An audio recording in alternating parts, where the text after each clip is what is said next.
What's up, everybody? What's up? What's up? What's up? Welcome to another episode, number 15. Wow. Episode 15 of a Stoked Podcast, where we do creative talk with creative people. I am Javon O. Stokes. I am CEO and owner of Visually Stoked Media, and also the creator and artist, writer, colorist, letterer of indie comic book Heat. We got a good show today. Our guest is actually here. So if you were on last week and you saw our guest wasn't here, I apologize. We'll work it out. That's okay. But our guest is actually here. Jamari is running a little late, but he'll be here too. But before everyone jumps on and we have our great guest, I want to give a little bit of information. Once again, feel free to respond in the chat or talk in the chat. We reference all that stuff. We talk to you. We can have a dialogue. But I want to say, excuse me. I'm gonna get some juice. All right, there we go. I can talk now. I want to announce that I am doing an actual Kickstarter for Strong. I am doing a Kickstarter for this new character I have for Visually Stoked Media in the same universe as Heat. I have a new Kickstarter for Strong. It will be starting on 5/23/22.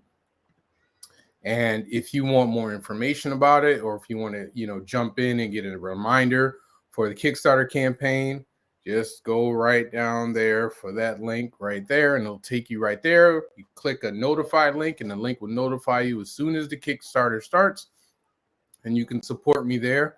I'm looking forward to everybody who frequently watches this show helping support me get Strong fully funded. It is a story about a Latino Afro-Latina superhero who is the strongest being on the planet. The Kickstarter is for Strong number 0, and I'm looking forward to you guys supporting me. I'm waiting for my guest. I'm looking in the back area. He stepped away for a second. So yes, once again, enjoy the beautiful artwork that I've done. And that's a very rare thing you're going to see me do, is actually compliment my own art. But we're going to just view. There we go. Look at that. Beautiful. All right. Our next guest. I got to give the flowery introduction. So everybody hold on to your seats. Here we go. Tonight's guest has quite the resume in the indie comic scene. He's CEO of his own label, Animation Comics and Entertainment, and is a very talented writer and artist. He's the artist and creator of the successful comic book Nightfall, Michael's Awakening. Let's give a Stoked Podcast round of applause for the extremely creative Dwayne Robinson Jr. Yo, what's going on, everybody? Thank you for the intro. Oh yeah.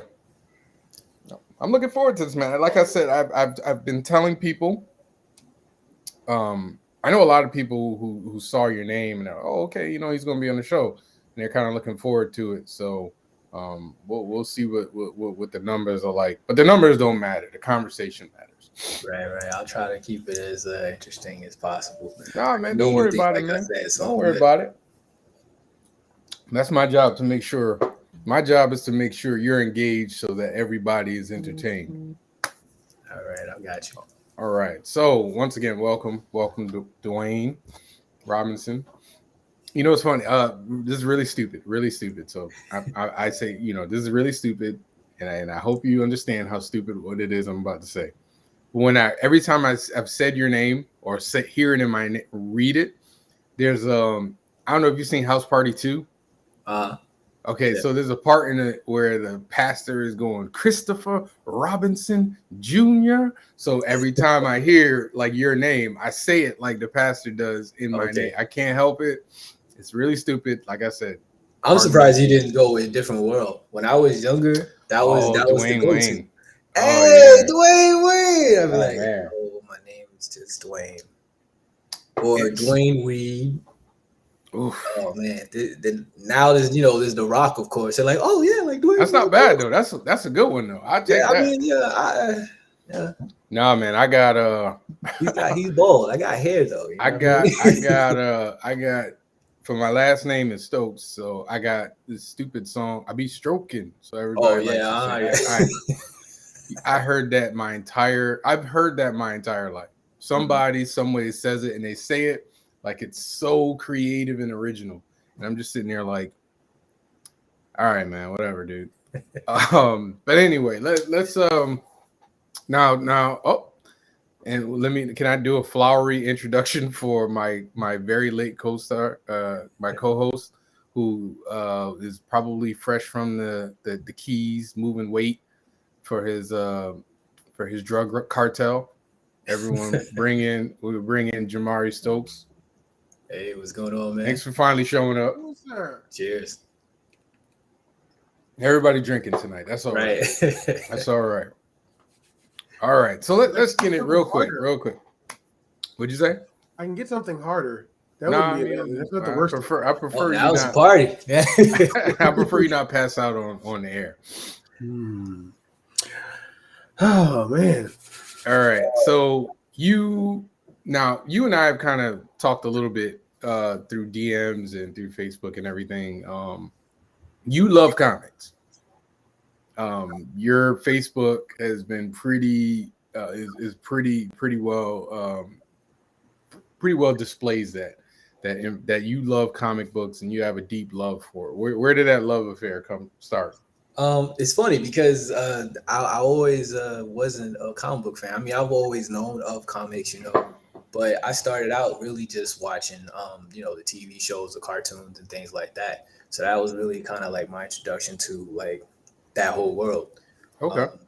So for me, it's always been kind of like that was like the startup, and then I kind of, as I got older, and I really was starting to really think about getting more into the company aspect and creating comics for myself. That was when I kind of wanted to go back and kind of like brush up on some things that I might have known, or some certain techniques, especially when it comes to the artwork. For me, because the way how I learned how to draw was another unique way too. I wasn't like someone that was like, oh, I've been drawing since I was young. No, that wasn't me. I had a friend of mine who was a really talented artist, and he taught me how to draw.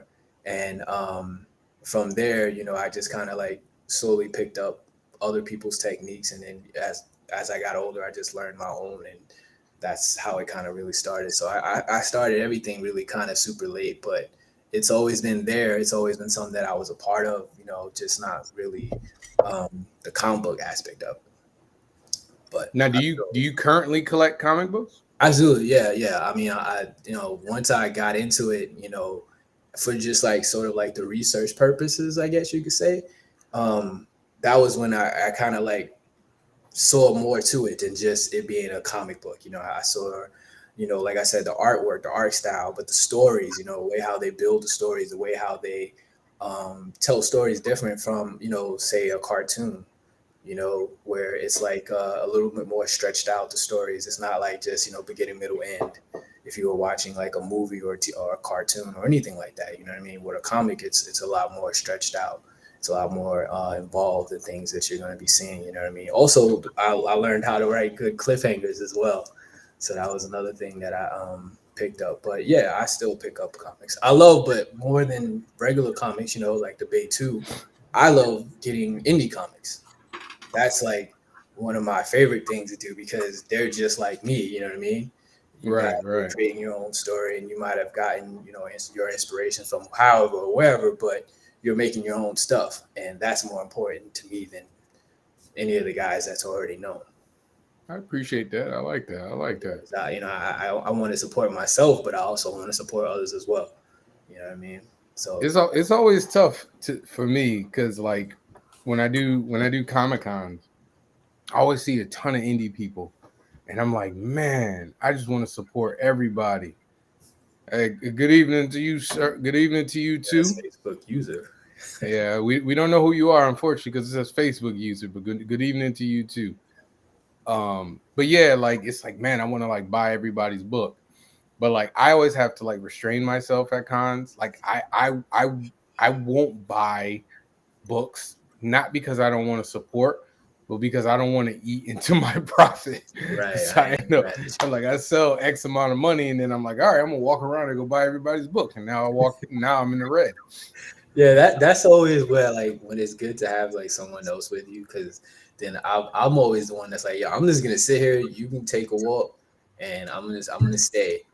But if I leave, I'm gonna have like a whole bunch of just put this somewhere, Yep. But I always end up like so many like people that I'm fan of during the conventions, and I'm always like, hey man, I'll buy this, or let's trade comics, or wherever. That way, you're not spending as much, but it's still a good way to promote, because every time when I get one, I always say, yo, look what I picked up. Check this story out. You know what I mean? Because like I said, it's all about trying to just help everybody else out, man. Good point. Now you say you've been reading comics, and you got it helped you develop your skill level and everything. Who are the creators that you watch, who you read, and who you follow, that you're inspired from, or that you take things from? Oh man, there's a lot, but I will say though, I mean, I think this is probably every black maybe writer's probably, they're gonna say his name, and it's Dwayne McDuffie. No relation though, but yeah, definitely Dwayne McDuffie when it comes to writing, because for me, like I said, I was always like a fan of just like the cartoons and TV shows, so I didn't know that he had his hand in so many different stories. I just thought he did, Static. But, when I got older and I started looking into who's writing the stories and who's, creating these stories, and I was like, wow, he did Superman. He did the Justice League. He did Justice League Unlimited. He did Ben 10. You know what I mean? Like, I was like, damn, he did his own comics outside of DC, of course, like I said, Static, but he did things in between that time too, before he did Milestone. So it was definitely him that really kind of, because he was a black man, and I didn't know too many writers that were people of color back then, you know what I mean? So he was really like, okay, there are actually people like us doing this stuff, you know what I mean? So right, because I was very naive when it came to the knowledge of what's going on and what's really happening within the comic universe or anything like that. I just thought it was just mainly just white people, but then the more you look at it, the more you find like, oh, okay, yeah, we in here, okay, we're just not as seen as much, but we in here. And that really gave me a huge appreciation for myself, and really just kind of wanted to say, okay, well, I might be able to do this too. You know what I mean? I don't have to like be the first, or have to really like fight to be heard, because I'm one of the few that's I'm the minority basically. But right. Really not. We in there. We just a little hard to find at times. Okay. So what are some things that you would tell to do you get a chance to talk to many aspiring artists? Oh yeah. So what do you usually tell them, people, either whether they be young students or just out here working, putting their stuff out? What do you usually tell them when they're starting out? Well, a lot of times that I like to tell like writers, if they're writing, I just tell them to watch a movie that they might not like, right? And write down some of the things or scenes that you might see that, oh, you know what, this would have been better if I did this, and use that and try to create that as your own set-alone story. You know what I mean? You can use maybe even a huge chunk of the story that you're watching as a reference, but eventually, redo it and make it your own. That's like kind of like the really beginning steps of creating your own story, is really just taking something or an idea or a concept, but always make sure that you got a beginning, middle, and end. You know what I mean? So many people come up to me and they're like, hey man, I see you got a story, bro. I got this story. And I'm like, okay, let me hear it. And they just tell you like 3 minutes of the story. Like, okay, so then what? Nah, that's all I got right now. You know what I mean? What you could do with that? And I'm like, I can't do nothing with that. You know what I mean, bro? Like, you know what I'm saying? So, like that's super important, is to make sure that you have a beginning, middle, and end. You know what I mean? Whether you need help with the, the middle and the end, that's cool, but at least have something that, that's going to catch someone's eye. So if you're approaching somebody with a story, they're going to be like, oh, that's not bad. Opposed to like, man, let's go that way. Go that way with that. I ain't trying to hear that. So that's really important. Art style is a little tricky though when it comes to being an artist, I think. Because when it comes to the art style of it, it's really just your own, your own skill or your own interpretation on how you see someone. You know what I mean? Like what I draw might be different from what Javon draws. You know what I mean? So I always just say people just practice what you're doing, and don't ever think that what you're doing is bad. Don't ever compare yourself to someone else. If you're trying to get to that level, if you see that person doing that type of artwork and they're like, man, I really like that. Like you're looking at Jim Lee or John Finch, and you're like, man, these guys, I want to do like that. Practice that. That's cool. But if you don't really have any type of style that you're looking for, just draw what you're doing and keep that. Make sure that everything is tight, the lines is good and everything like that. Shading, the basics, crosshairing, all of that. And just continue doing that. That's always what I tell people when it comes to both those things. But I tend to meet a lot more writers than I do artists. But the times when I do see a lot of artists, that's usually what I tell them is to never really be down on yourself.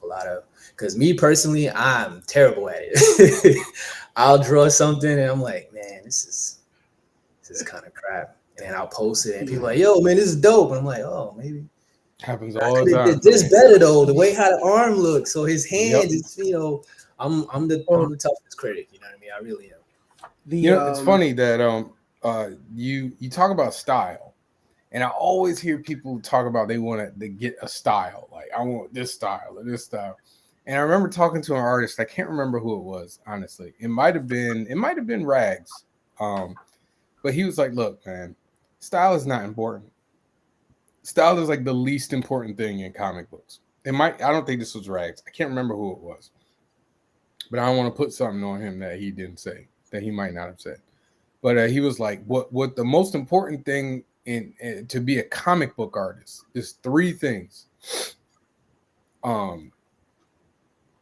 Storytelling, being able to tell a story within a page that makes sense, that flows from a page and then through the entire book. Like your book should be able to be read through without words, and you should at least know what the heck is going on. Fundamentals, meaning, perspective, anatomy, all that stuff. And then number 3, is being able to draw everything, like cars, motorcycles, buildings, birds, horses, everything. Like you got to do those 3 things, and like whatever style you have will just naturally evolve out of it. Like style is just, it's like trying to find a style it's a waste of time. Yeah, I agree. If you don't have those 3 things, like you could draw something that looks like Jim Lee, but the anatomy is jacked, the perspective is off, and your horse looks like a mouse, and no one cares that it kind of looks like Jim Lee's style. Right. Yeah, I agree. I think you should learn what you feel comfortable with, and then that's like when you're drawing in general. When I'm drawing, you do an outline and then you add the details. Same thing, you know what I mean? When you first starting out, you just want to draw, and then when you get good at what you're doing, then you start doing a little more things that's more keen to someone else's style. But by that time, you'll have your own little style. So you won't be saying like, oh, this is my style, I kind of took it from such and such. You have your own. So, I think those are things that kind of just happen as you go. So I think it's good to kind of like fail almost. Not necessarily fail, I guess, but, just. No, you're right. You're right. Fail is the right word. I mean, failing is nothing wrong with failing. I think failing is always. What's that saying that you have like 1 million bad drawings in you, and the only way you're gonna get rid of them is to get them out? Like failing is fine, man. Just you got to learn from the failing. But you're right, yeah, man. absolutely. That's super important to always learn from. Like that's a great point right there. I did that drawing. I don't know how many times. The outline, not the colors. I didn't do the colors, but the drawing itself. It took me a while to do because I kept doubting myself that it didn't look right or the hand was in proportion wrong. But it was just a certain style I was trying to convey. Like the duality of it. This one here is just my favorite, one of my favorites because it shows both the main characters from both series. The left is the Nightfall character Michael Vash, and on the right is Vaughn from Salvation, which is written by my brother. All right.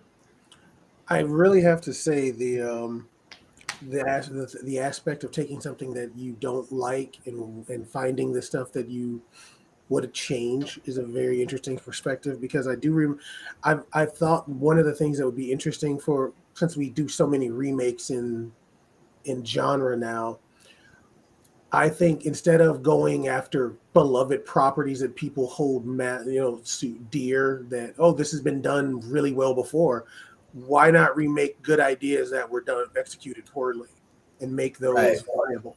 So that what you said resonated with me in that regard. So I think that's a very interesting thing for you to have brought out, and it teaches you to go in and say, this is a good way of showing, approaching storytelling. I like that a lot. That's one thing I like that a whole lot. Yeah, I've seen people say that many times, and I agree with it. Because me personally, I'm not a fan of remakes. I don't like remakes. I feel like if it was good, let it be what it was. Don't try to remake it. Like I heard when they were gonna try to redo the words. Me being from Coney Island, I was heated. I was like, oh no, they're gonna ruin it. They're gonna ruin my childhood, even though it's not my childhood, but still, that was one of the movies that as a kid, because when you have a movie that's representing your neighborhood, you take it close to you. And Warriors was a movie that was in Coney Island, so that was close to me. Like another movie that was really close to me, I don't know if you guys know it. It's called He Got Game. Oh yeah. Oh yeah. Oh yeah. Yeah, that's another close to me because it's from Coney Island. You know what I mean? That's where I'm from. So those are movies. I don't want to see them remake that. Let it be what it was for that time, and move on. You know what I mean? Like I can't stand it. I get why people do it. I understand because it's the same reason why they keep refreshing things like a Power Rangers or Ninja Turtles, because you got to sell it to the next generation so that you can make money. And it's really nothing about your personal, we may have, like you said, you have that personal connection because it resonated with the time that you grew up in and that when you saw it. And some things very few things are truly as timeless as we would like them to be. When they do, those things seem to just shine through and they get to stay encased in amber.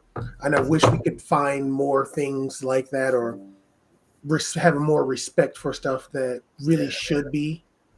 You make a very good point with that. Yeah, because it's just, sometimes, it can be a mixture of so many different things. Let's take The Grinch with Jim Carrey, right? Mm-hmm.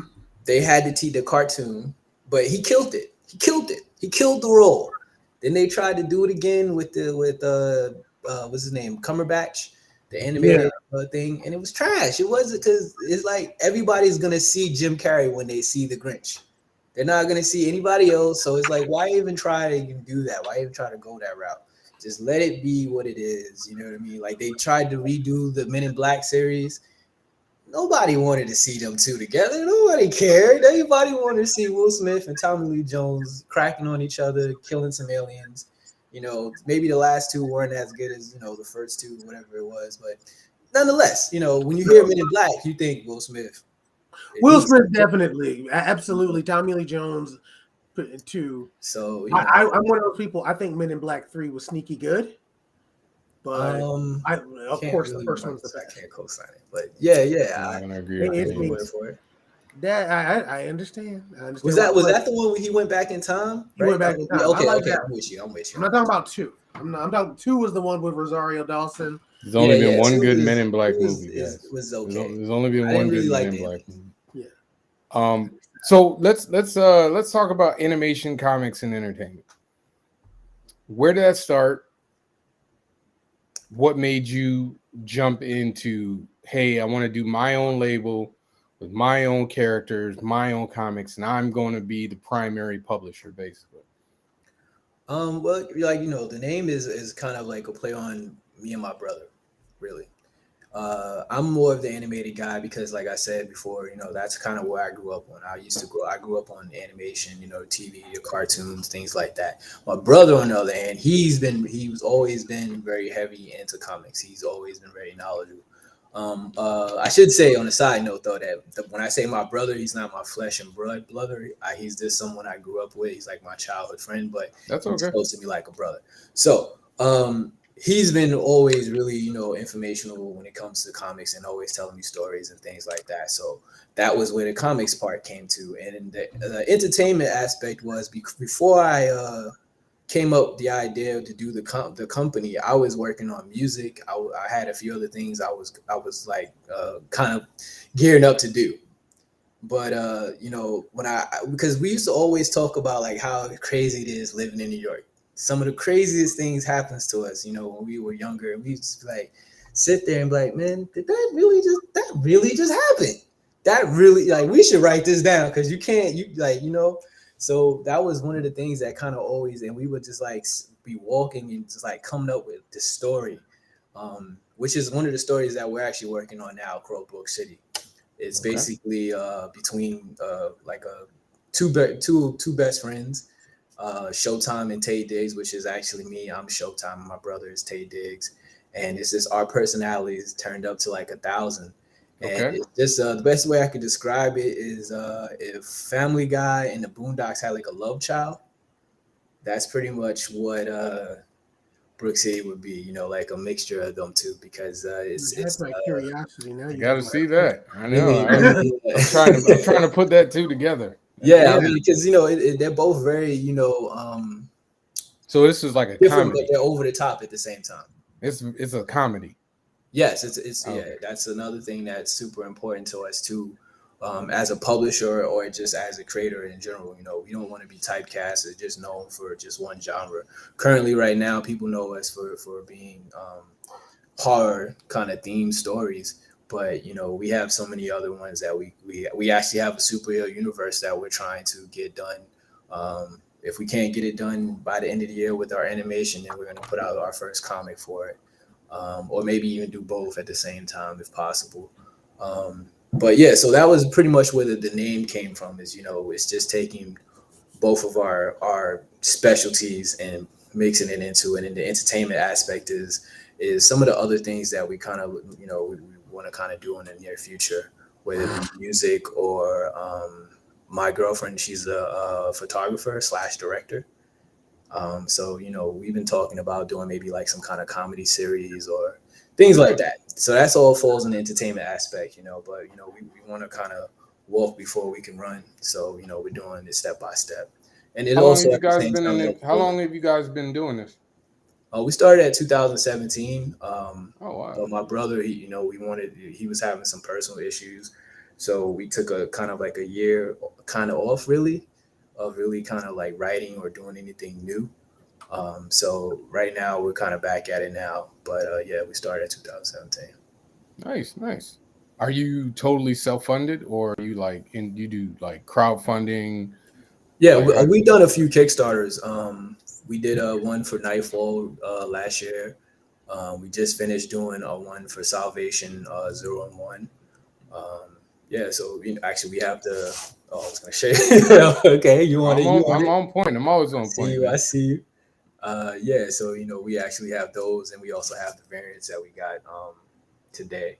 Actually, we got a clip. There we go. Oh, see, you already. I'm just gonna step back, man. That's what we do here. That's what we do, man. We here to promote you, man. We gotta make sure people understand that you can get these comic books. Wow, right there. Yes, you can always pick them up. Please support. We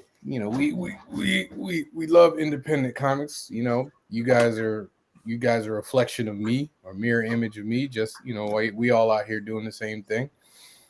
And I'm always happy to see, like you said, I'm always happy to see Black people doing comic books. Because for a very, very long time, I thought I was like one of the only black people really like into comics. Like, I mean, I had certain friends that they liked comics, but they didn't really like comic books. So you know what I mean? Like I was into it. Like I have hundreds and I probably have thousands. You was a nerd before it was cool.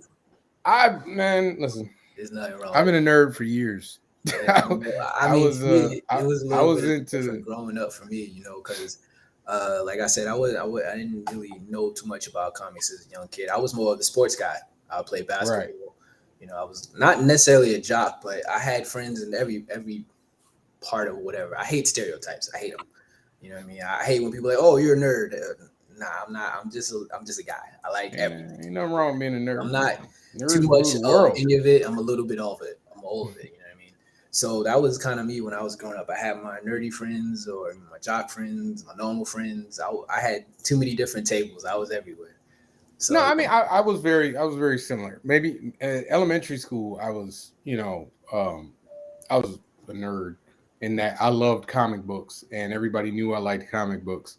So it's like, oh, he likes comic books, which is ironic now because everybody loves comic books now. Right, everybody loves Marvel. Everybody loves, and I'd be like, y'all the same fools that would snap on me in elementary school. But once I got to high school, I started, you know, like you, I liked sports. I wasn't playing basketball, but you know, I liked basketball. I like all that other stuff, but I get it. I understand, but it's a great thing to see Black people actually getting into the industry, making names for themselves, like you are. And with predominantly Black characters, because you know it's kind of slim pickings out there, but it's only slim pickings if you ain't looking. Very true. I like that. Yeah, there's a ton of people who are doing, you know, really great work. I shout them out every time. Obviously, my boys Morgan and Danny. You know, they're killing it. Who are doing great. Danny's killing it. Danny with Fourth Wall. I'm always going to shout them out. But they're Greg, LSA, Ro Lamb was going to be on next week. There's just so many people out. Tony. Yeah, you know, I call him the Godfather, low key though. Oh yeah. This Michael Watson. Is killing it. Michael Watson he's a monster out there. Right. But I love finding, like, oh my gosh, okay, we got another one. All right, let me find out what he's about. So when you reached out to me, I was like, oh man, another one. Let me find out what he's about. And I'm so glad that you're able to come on the show. Because like I said, I truly do appreciate talking to creative people. Now you said you were pretty much self-taught as an artist. Yeah. My friend who passed away, before he passed away, that was one of the things that he taught me how to do was draw.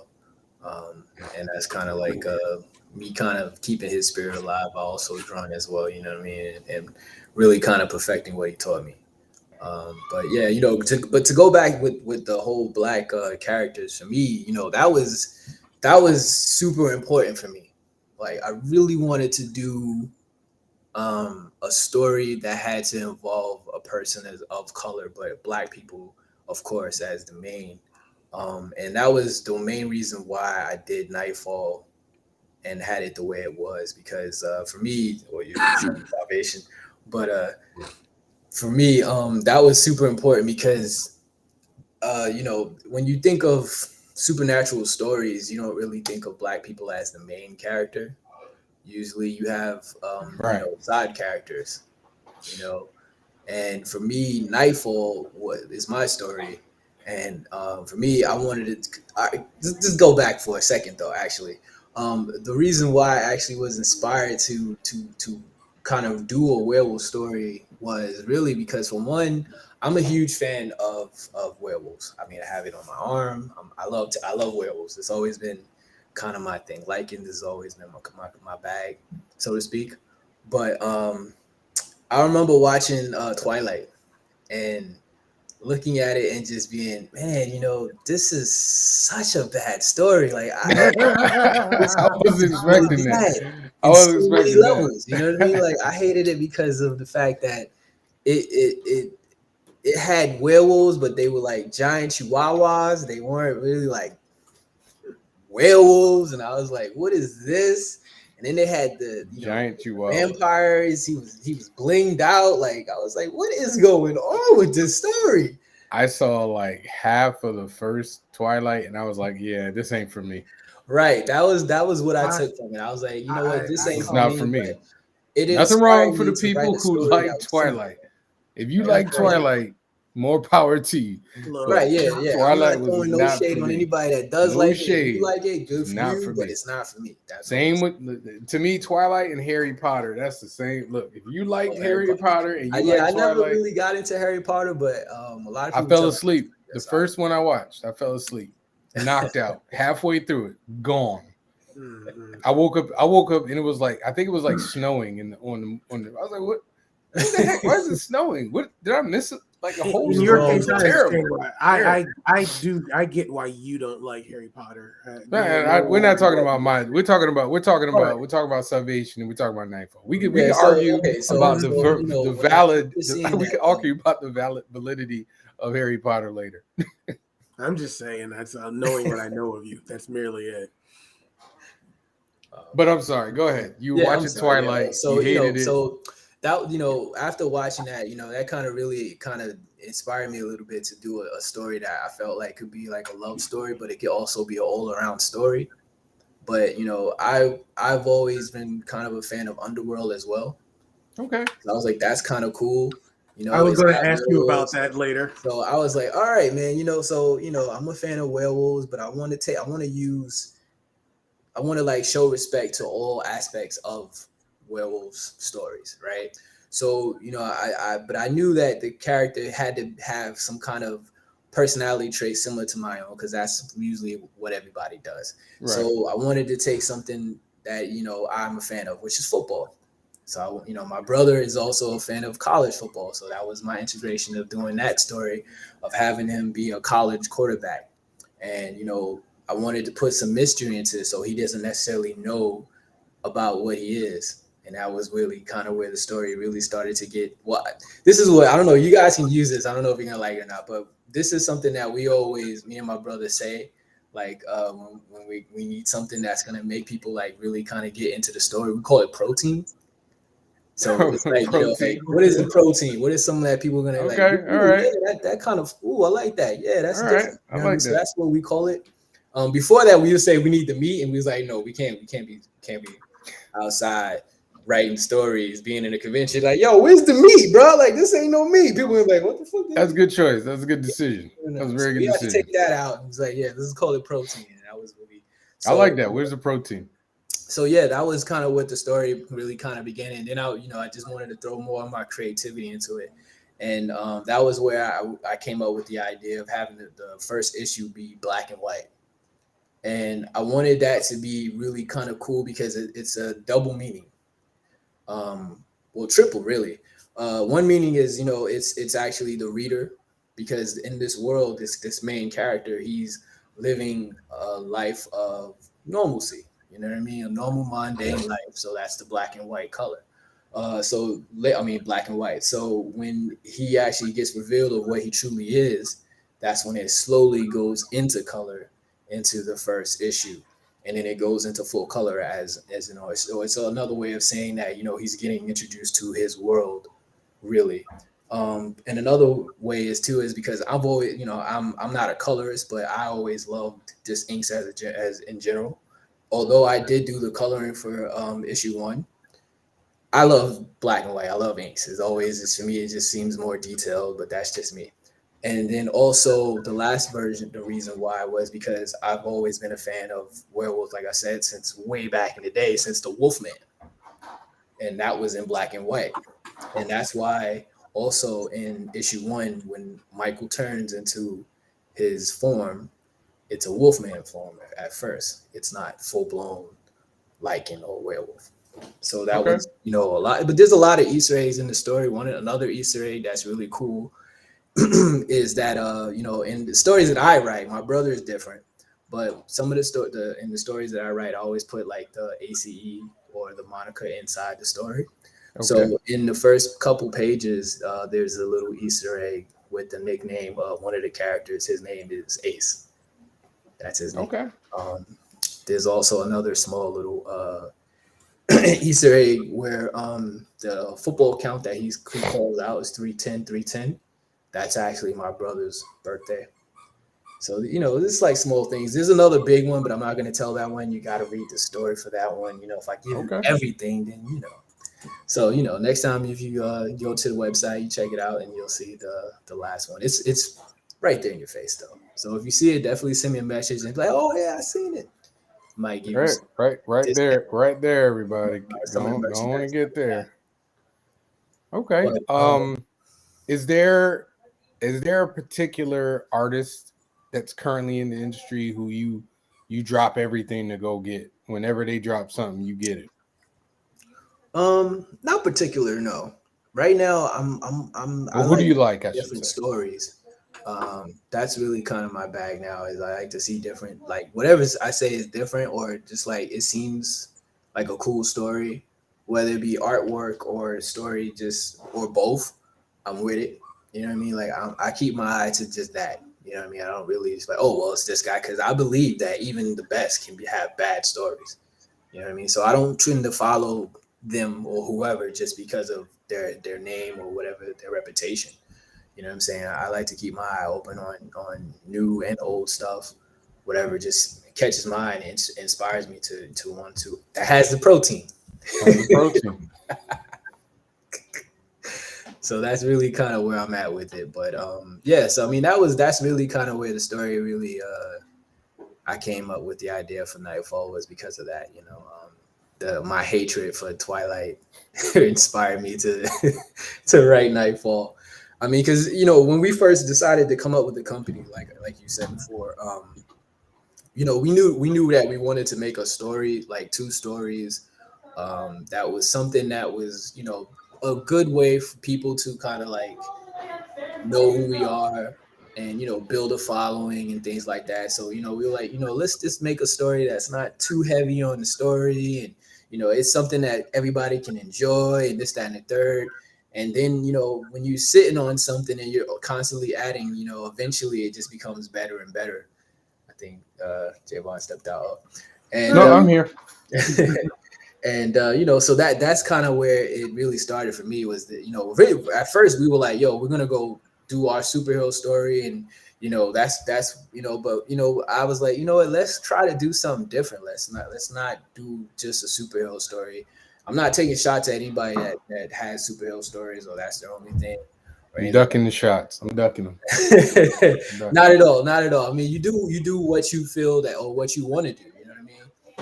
But like I said, I didn't want it to be typecast in any any genre. I want to do everything. You know what I mean? That's what I write. I got stories about superheroes. I got stories about horror. I got stories about mystery. Some that are just really just normal stories that you probably would even like see on like in a TV show or something. You know what I mean? Things like that is I just want to keep everything open. I do appreciate you doing something different, because it's really easy when you're getting in the industry to be like, oh, I gotta do superheroes because everybody's doing superheroes. Right. But I love seeing people do things that are not exactly superheroes in comics, because especially as you pointed out, there's not a lot of like black horror, like you know what I mean, like, or black sci-fi or black supernatural stuff like that. So for you to do something like inspired by werewolves, like honestly, the only black werewolf I know of is the dude from Underworld. Like that's right. Like I can't think of another black werewolf. Yeah. You want to know a little secret about that? Okay. The guy Jason Graveau is actually the guy that created Underworld. Yeah, I knew that one. No, I knew that. He's the creator of Blue Marvel too, I believe. Yeah. Jason Graveau is that guy. Like he's one of the guys. Like when he comes out with something, I am keen to look at it. You know what I mean? For multiple reasons. You know what I mean? Maybe because he's a brother, but have you it met him trickles down from that. You know what I mean? That's always gonna be like, oh, yeah, what's this guy got going on? You know? Have you met him yet? Have you met him? Have you had an No, opportunity? I never. That would be really cool. You know, I sent him a friend request, and I guess he just was like, "Yeah, I get a dime a dozen, you guys." I know I did the same thing. You know, That's it okay. hurt me I a still little bit. respect. You know what I mean? It would have been nice to like, "Oh, I see you got a well story too." You know what I mean? Shout out to you or something like that. But hey, you know, he's up here. You know what I mean?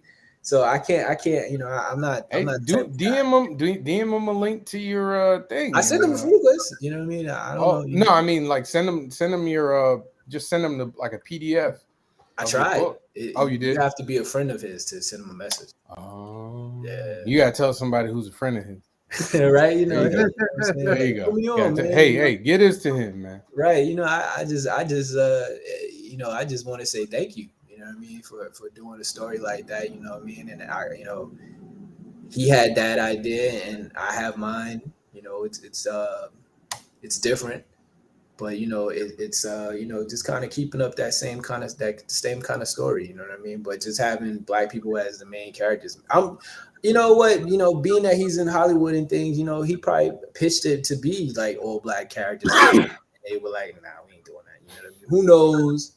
It's only speculation, but you know what I'm saying? It just it would be nice of him to just like check it out and just to hear his thoughts. Like, this is trash. Don't write this no more. You know, whatever. You know what I mean? Me personally, I like to hear people's opinion on my stories. You know what I mean? I'm cool with constructive criticism. You could just straight out say, "This is trash. Like, don't write no more. You can't do this." Like, I'm cool with that. As long as you tell me a reason and I could rock with it, then hey, you know, I can learn something from what you're saying and I can be better for it. More power to you. You know what I'm saying? But if you're just straight up just saying, "Nah, this I don't like it," then you know, you might be just a hater, and I can't. Hey man, the haters fuel us, man. You gotta let the haters hate, man. They fuel. Yeah, you know, I'm all for it. You know, like I said, it's not gonna hurt me, but like I said, I use everything that people say of my stories as inspiration to do better, or just inspiration to continue doing what I'm doing. But even if they saying that the story is good, I'm not done. You know, I'm not gonna be like, I'm not gonna rest on my morals and just be like, "Oh, okay, everybody loves my story. I'm gonna keep doing this way." I'm like, all right, well, how can I top that? How can I be better? What in the story that I feel personally that I should have done better at, whether it be the artwork, whether it be the story, characters, whatever. You know what I mean? I'm not done with anything that I do. I'm always trying to see or figure out a way how I can be better. So that's really why I say, if you see my story, you purchased it, whether it be a PDF or the actual comic, tell me what you felt. Whether it be my story or my brother's, we both like to hear what people have to say. I know at that point you done bought it already. That hey, if you bought it, that's good. But like I said, it doesn't. I said you can trash my stuff all you want as long as you paid for it. Say whatever you want. Jamar, do you got something before I get into it? What you mean. No, you can go ahead on that because I'm like I said, I'm listening and this is fascinating to get the opinions, and I like what he's saying about letting somebody hear constructive criticism as long as they give an actual honest reason why they have their opinion. I mean, I don't know if a lot of people know how to give constructive criticism. Like, I'll be perfectly honest with you. The criticism, like, I personally have run into has been like, I mean, I've told this story before. I put the first Heat book I did. I put a sample of it on the website, Bleeding Cool, and people ripped into it. And they were just like, "Man, you need to find a new artist, man. Because you can't draw." Yeah, and I remember reading it, and I got angry, and then I was like, "All right, well, let me look into what they're saying." And then I went and looked at the pages that I sampled that I put out there, and I was like, "All right, well, maybe I redo this one, and maybe I redo this one, maybe not this one." And then I redid it, but you kind of have to dig through the crap to get the diamond. Right. Yeah, that's true too. With every criticism, like no matter what it is. You could fundamentally disagree with it, but there might be a kernel of truth in there that, okay, all right, that makes sense. Let me take that out and then I'll take that and I'll run with it. The rest of it is BS. And, I'll use that motivation I'm petty. So when people trash my stuff, I always remember who said it, when they said it.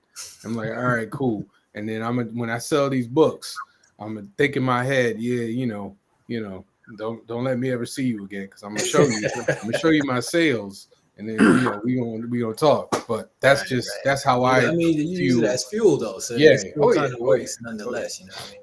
Oh yeah, but some people don't. Right. Some people don't do that. Some people have a hard time internalizing criticism.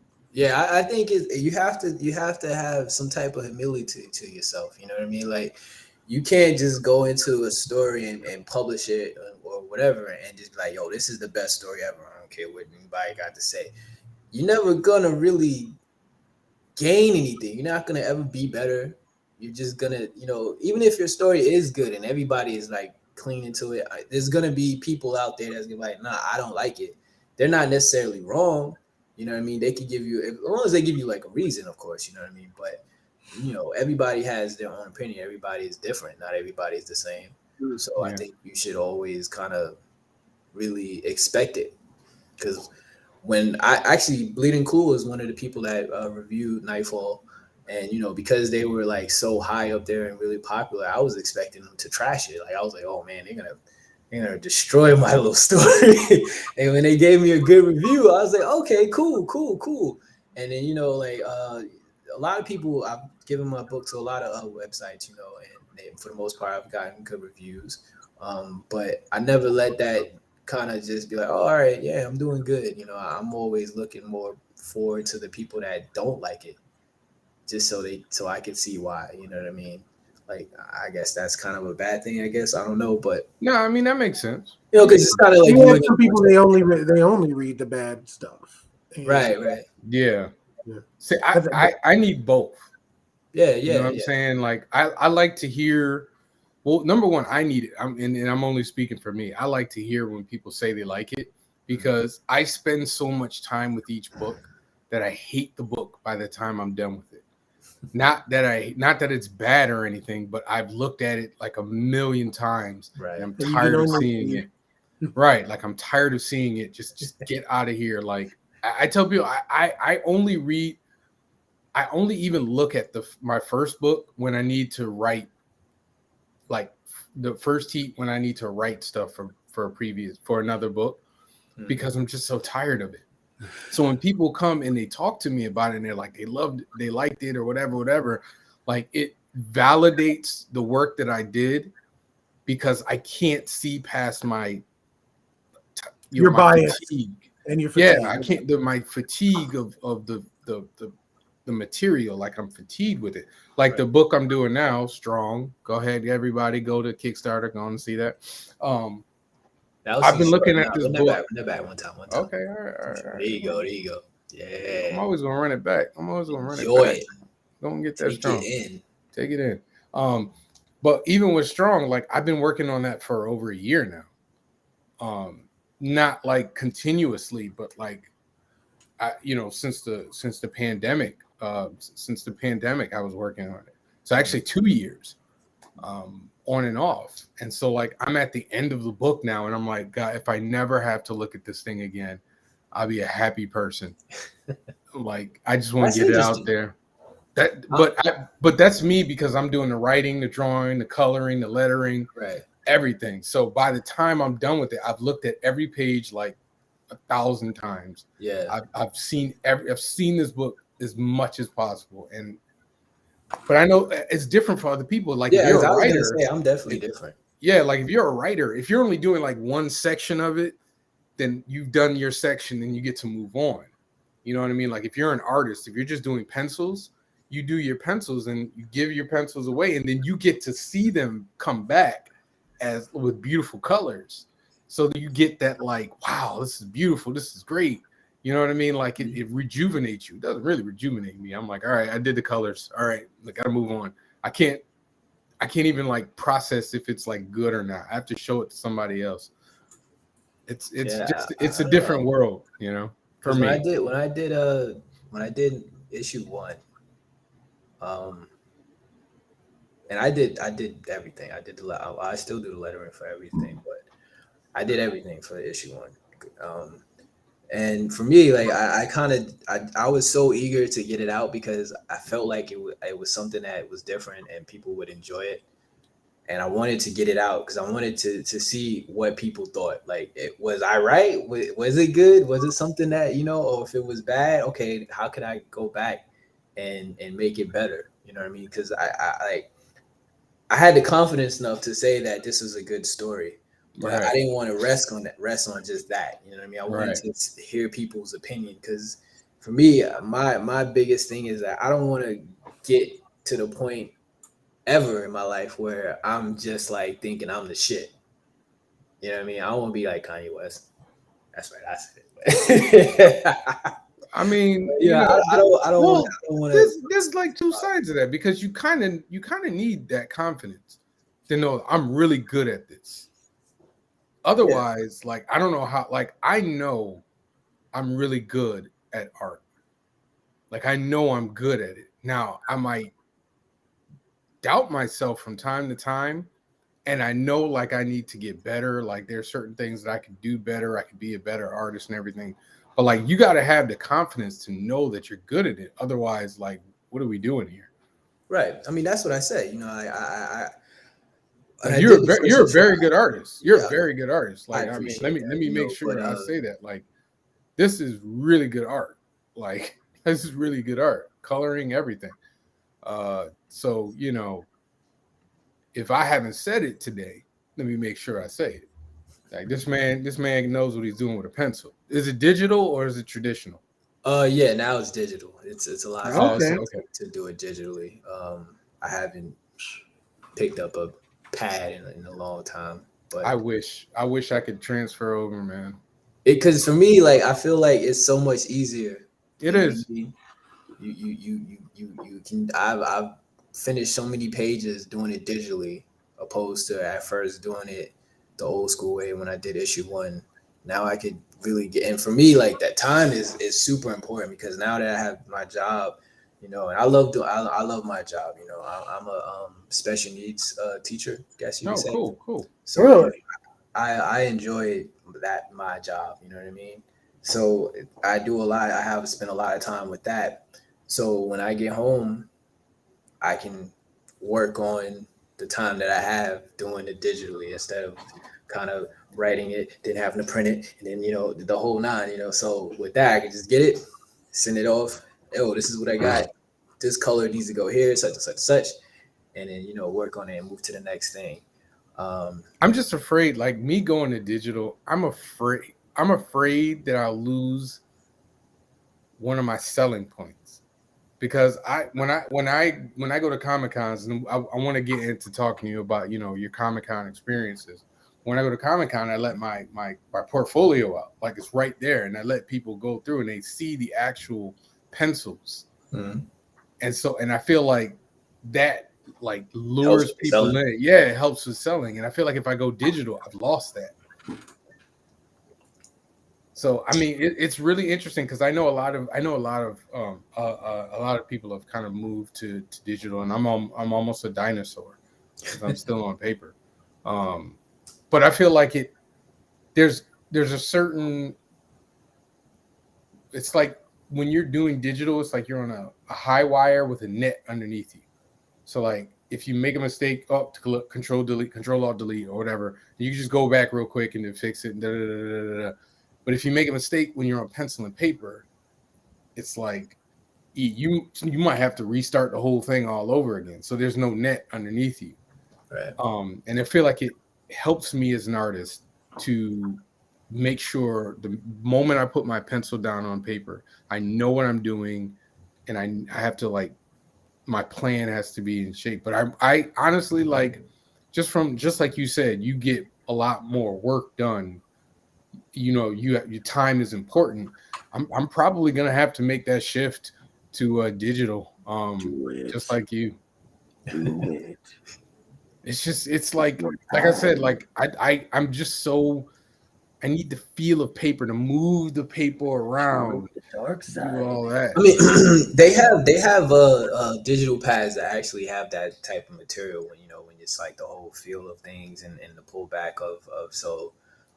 What I use is an X Pen. I recently am going to upgrade to a Wacom, but the one I have it has like a resistance, I guess you could say, when you're using the pen. You know what I mean? So it doesn't just feel like smooth like everything.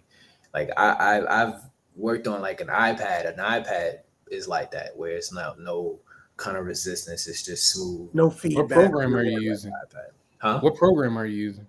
Oh, I use Photoshop. I use Procreate. Ooh. You Sketchpad. use Photoshop and all three of them? Yeah. So how do you Okay. do that like in concert? What do you mean? Like how do you do like what do you use for each? How do you shift back and forth between the three? Like Well, when it what are comes you to using for Photoshop? What are you different, using for Procreate? yeah. So for Salvation, I use a little bit more of Procreate. When it comes to like certain action scenes, I like to use Procreate a little bit more.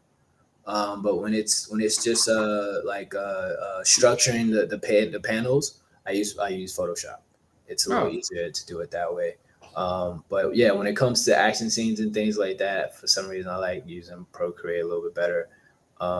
So I want to get into the details because I'm learning now here. When you're doing pages in Photoshop, are you doing it like, do you set up the page like you would regular piece of paper?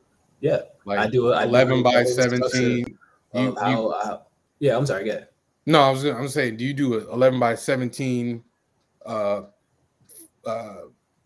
the you make the page 11 by 17, or what do you do? Like, how do you set it up? That's also tricky too. Sometimes what I do is if I know how I want the whole structure to be with the whole panel layout, then I'll put the panel layout to and I'll draw it according to it.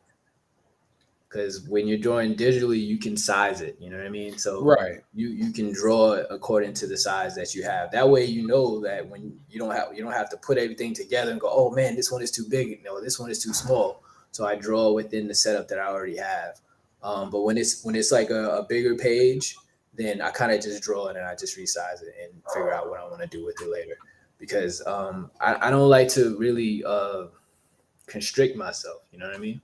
Like I want like the creativity to just kind of flow at times. If I'm just feeling it, sometimes I'll just draw or just like what I want it to be, and then I'll look at it and go, okay, this will have to go here, and this will have to go here. Sort of like a puzzle almost. You know what I mean?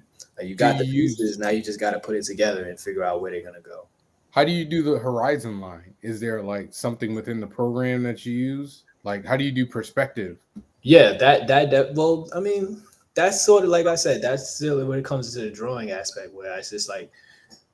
But yeah, the horizon line is easier because it's digital, so everything is really simplified. Well, no, I'm saying, is there a layer or something that you like? They have layers. Yeah, absolutely. Oh, okay. Yeah. Which Photoshop are you using? Every digital drawing file app, whatever, it all has layers. Which Photoshop are you using? It doesn't matter. I have the whole Adobe thing, so I have all of them really. So every time the new one comes out, it just updates it. Oh, okay. I'll say. What I like to use is the CC one 2019. How much? That's like $50 a month, right? What is it? If I think because I have the business one, so it's different price. But when I got mine, I got it on a discount, so it was like 50 something. It was like $60. But I'm still I'm not sure if it's like I wouldn't tell you that, and then you like, hey man, you said it was $6. I know, right? I like I said, I think as long as if you have a business account, then they might give you like some kind of discount because they have discounts depending on what you use. So if you're like a student, they'll give you a discount for that. If you have a business, so on and so forth. So yeah, it's gonna be a while before. You don't necessarily have to use Photoshop. You know, there's tons of people that don't use Photoshop. No, I know a lot of people use like different programs and stuff. Yeah, I color in Photoshop. So I'm used to Photoshop. That's another reason why I use Photoshop too, is because when I'm done with the inks and stuff, it's easier just to go send it to straight my to it. colors, and they can Yeah. just take the layers from there and Right. enjoy. But they, like I said, you can do that with all of them though. It's not necessarily that one that you have, like that's the primary one for any of it. You can use, there's so many ones, you know. Yeah. They all have different type of setups and layers to make things easier for you. So it's really about just going out and trying them all and seeing which ones you like. Yeah, I really need to. I'm gonna do it. I just know it's gonna take time for me to get used to it, because like I've done like prints digitally, like drawing prints, and there's it's just it was very easy to do the print, by the way. Like the drawing probably would have took me a lot longer, you know, but I can, you know, fix things a lot quicker and everything like that. But yeah, I'm probably gonna stick to paper at least for the rest of this story arc, maybe for the next year, while I test and try out and get comfortable and everything like that, because it's a different world, and it's gonna be. I even draw on my phone. You know, I've seen people do that. I've posted a few of like my drawings on my phone. I recently was working on something on my phone recently. I did are you guys anime fans? He is. Okay, so you probably know who this is then. Oh wow, it's like blank. Oh, let's see. Let me bring it. Okay, here we go. It's coming in. Okay. Oh yeah. Oh, cool. Oh my. Yeah, this is what I like. And then I recently did wait, nope. Wow, I'm messing up. Where's it at? Oh, here it is. Okay. This is character. Okay. Nice. I do. We getting exclusives. We getting exclusive characters. So, all right. I do have. I mean, if you want to talk about exclusives, I'll give you. We about to get. Okay. All right. I'm gonna put the website right down there, just so. This is. Oh wow, that's pretty. I love that. I love awesome. that detailing, especially on that front. That's awesome. You know, the thing is, you know, when it comes to super, like I said, I have it, and you know, it's out there. It's the story is already done. It's already written. The artwork for most of the characters is already put together. But it's like I said, it's a universe. So my brother has characters and tied to it too. But you know, I see so many people that do superhero stories and they're new, and I'm like, man, you know, like that character kind of looks like my character. Now if I put mines out, then they're gonna be like, yo, you stole my character. And I'm like, yo, I've been sitting on this character since I was in high school. Like, yeah. You know, like, so that's sometimes, and you know, I was like, man, I should just put it out and show people, you know, that I have this superhero characters too. I'm not like biting off anybody or anything like that. It's just I want to do something different, but every now and again, I even put out a post one time. I was like, hey, you know, I should put out a superhero story. Just about everybody I knew, or as people that I talked to from time to time, was like, "Yo, you should do it. You should do it. Why don't you do it?" And I'm like, maybe I should. Like, but I get that because it's a lot, man. There's a lot of competition out there. You know, there's so many. The competition aspect is not the problem. Well, what I mean is like just being like there's so much content. So much superhero content out there. Right. It's easy to get like lost in the wash. You know what I mean? Like it's really easy to stand. It's hard to stand out. And for anybody, you know. Mm-hmm. So like I can understand like a slight apprehension, especially when you're doing something that is very like distinctive and easily described and easily different. You know, like Nightfall. A black werewolf story, that is the easiest pitch that you can tell anybody, and it's like boom, you know what I'm saying? And it's like different. Like I'm pretty sure when you do Comic Cons and you tell folks that, they haven't heard that since they've been there. I've never pitched it as a black werewolf story. Oh really? No. You can have that. I've always told them, you know, like I always give people the 2 sentence pitch. You know what I mean? Okay, Michael Vash is a normal college quarterback that finds out from his mother that he has a legacy line of werewolves within him. Now, it's up to him to believe that what she's saying is true or not, because although he loves his mother, there was a lot of mysterious things that had happened when she first came into the town, and because of that, they dubbed his mom the town crazy woman. Now you find out what his decision is, so you believes him or not at the end of the issue. It starts out in black and white, and it slowly goes into color. Now, when I'm telling them about the part when it slowly goes into color, I'm showing them as it's slowly going into color. So everything really from the beginning is really just right there on the page. You know what I mean? I don't even have to like turn a page. It's just right there. This is Michael Vash. He's a normal college quarterback that finds out from his mom that he has a legacy line of werewolves. Okay. You know what I mean? So all right, he got the pitch down pitch cold. the part that he's the black werewolf, because I think that's kind of self-explanatory. You know what I mean? It's a black character.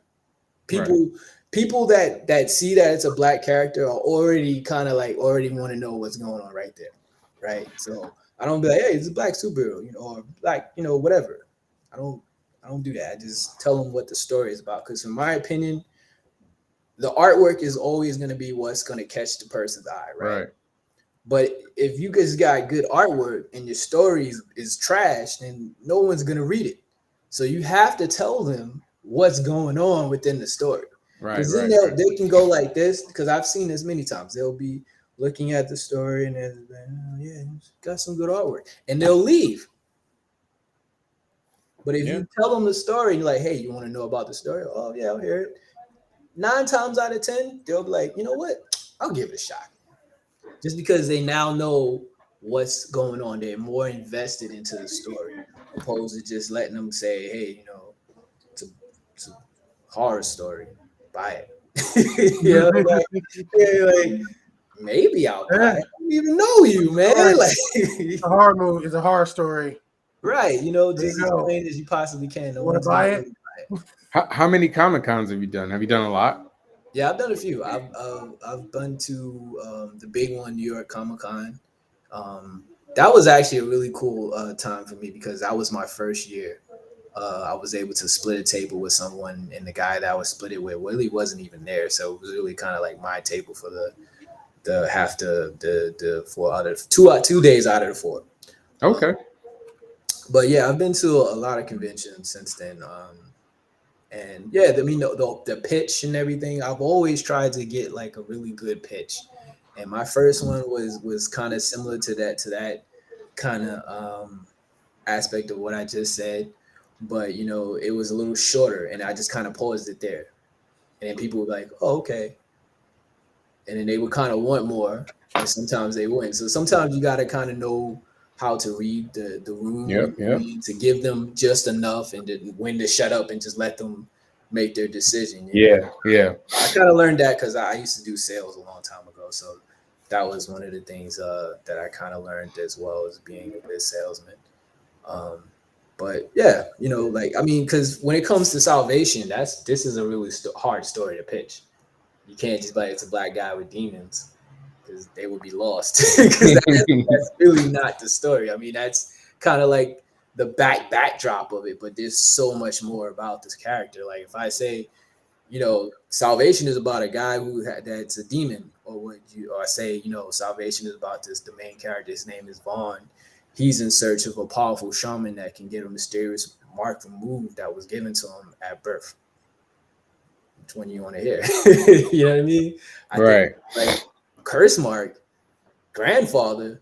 What is his grandfather? His grandfather's a demon. You know what I mean? You got to kind of right. So they ask questions. Okay, just tell them the whole thing. So you're just like, he does this, and then he does this, and so why at the end of it all, they know what they need to know, and then they're gonna make the decision.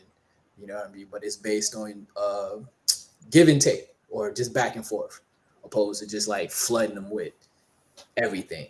Yeah, I've one of the things. I mean, I learned real quick at my first con about pitching, because I didn't really think about it that way, right? When I did my first Comic Con, I was just kind of like sitting there, and I just kind of was like, this is me, like, hi.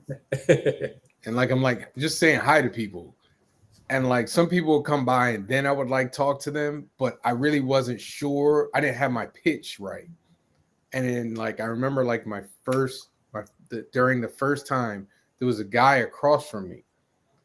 And every person that came to his table, He said the same thing, same energy, same cadence, everything. Boom. He was boom, boom, boom.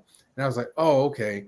And this was the first day. And I was just like, okay, all right. Let me think about mine. Okay. And it's like I almost had to like, because like once again, I was tired of my book. I was tired of seeing it. I was just like, all right, I'm just gonna sell this book. But I had to like rethink about my book, and like when I boiled down, I never really done it before. Because the first book I did, I just sat down and wrote it and draw it, and I didn't really think about themes or anything like that. Like I really didn't. Like this is I haven't really told anybody this. I just kind of like did it.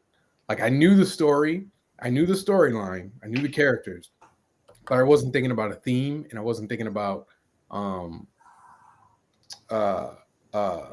like future stuff. Yeah, like I wasn't thinking about any of that.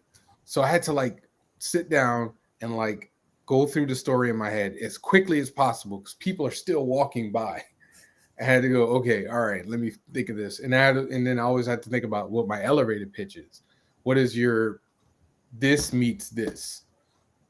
And I had to go, okay, and I had to do that really quickly, and I had to think of it all, and then I had to put it together, and I had to keep practicing over and over again. But it's a skill that a lot of people don't know they need in the industry, especially as an independent comic book creator. They don't know you need until you need it. Like you could sit and write and make your book, but as soon as you get in front of people, you got to sell them this thing. Like you might think, oh man, this thing I made is great. Like it should sell itself. But then you get there and you realize that people don't just walk up to tables and just, okay, give me this. Like it doesn't happen often. Yeah, it is a great feeling when it does though. I've had that. I know. That's the people best come up to me and they're world. like, I just want everything. You're like, yes. You don't want to know the story? Like, it's about werewolves. And you're like, I don't care. Just give me everything. Like, I don't care. Yeah, like, here you go. Give me your money. Yes. Yes. I had a guy do that. I had a guy do that. Cool. You know what I mean? But I had a guy do that to me. Was it Rhode Island last year? I don't know.